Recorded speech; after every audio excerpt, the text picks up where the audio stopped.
আসসালামু আলাইকুম এভরিওয়ান, আমি নাসরিন চলে আসলাম তোমাদের সাথে একটা নতুন মিনি ব্লগ নিয়ে। হ্যাঁ, তোমাদেরকে আগের ভিডিওতে আমি বলেইছিলাম যে আজকে আছে দিদির বাড়িতে পিকনিক, আর আমি আর প্রীতি তো দিদির বাড়িতেই ছিলাম। তাই সকালবেলা ঘুম থেকে উঠে বিছানাটা গুটিয়ে ব্রাশ করতে করতে দিদির এই আঁকা ছবিটা আমি দেখছিলাম। সত্যি কথা বলতে দিদি অসাধারণ আঁকা। আমি প্রথমে জানতাম না, আমি তো দেখছিলাম, তারপর দিদি আমাকেই বলে ওটা নাকি দিদি নিজের হাতে তৈরি করেছে। সত্যি অনেকটা সুন্দর হয়েছে, কি বলবো। তারপর দিদি ওই বাচ্চাগুলোকে খাওয়া দাওয়া দেওয়া হয়ে গেলে আমি, দিদি, প্রীতি সবাই মিলে এখানে বসে যাই চা খেতে। আর চা খেতে খেতে একটাই কথা বলছিলাম, কারণ আজকে আসতে চলেছে সবাই আর অনেকটা মজা হতে চলেছে। আর যেহেতু সবাই এখনও আসেনি, তাই আমি, প্রীতি আর বর্ষা চলে আসছিলাম প্রীতিদের বাড়ি। প্রীতিদের বাড়িটা তিতিদের বাড়ির পুরো পাশেই। ওখানে আসতেই তো কিউট বাচ্চা দুটোর সাথে দেখা হয়েছে। এতটা বদমাশ, আমাকে তো কামড়াতেই আসছিলো, তাই আমি আর হাত দিইনি। আর আস্তে আস্তে দেখি, হ্যাঁ, এখানে সবাই আস্তে আস্তে চলেই আসছিলো। তারপর ওদেরকে ভিতরে নিয়ে আসে দিদি, দেখি ওদেরকে ঠান্ডা জুস দিচ্ছিল।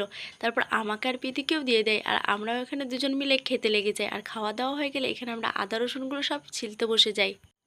আর পিকনিকের সময় সবাই হাতে হাতে কাজ করলে অনেকটা সুন্দর, অনেকটা মজা হয়। আর তারপর দেখি মশলা কষাটাও অনেকটা হয়ে এসছে। আর এই প্রীতির তো কী বলবো, ও তো সারাদিন নেচেই যাচ্ছে, আর তার সঙ্গে আমাকেও নিচ্ছে। আর হ্যাঁ, তারপর নাচতে নাচতে এখানে তো দেখি কলা পাতা নিয়ে এসছে, কারণ কলা পাতাতে খাওয়া হবে। আর কলা পাতা তো সানি ভাই নিয়ে এসছে, আর সাহিল ভাই তো এখানে কচু পাতা নিয়ে চলে এসছে।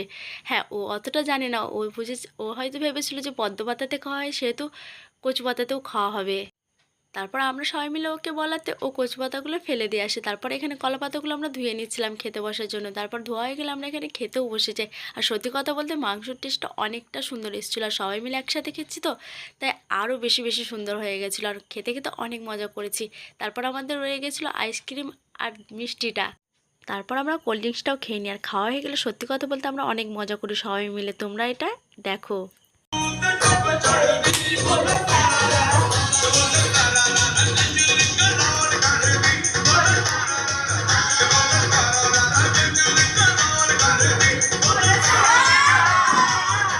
সব বন্ধুরা একসাথে আছি, নাচ হবে না এটা তো হতেই পারে না। আর দিদি এই পিকনিকটা করার জন্য অনেকটা থ্যাংক ইউ।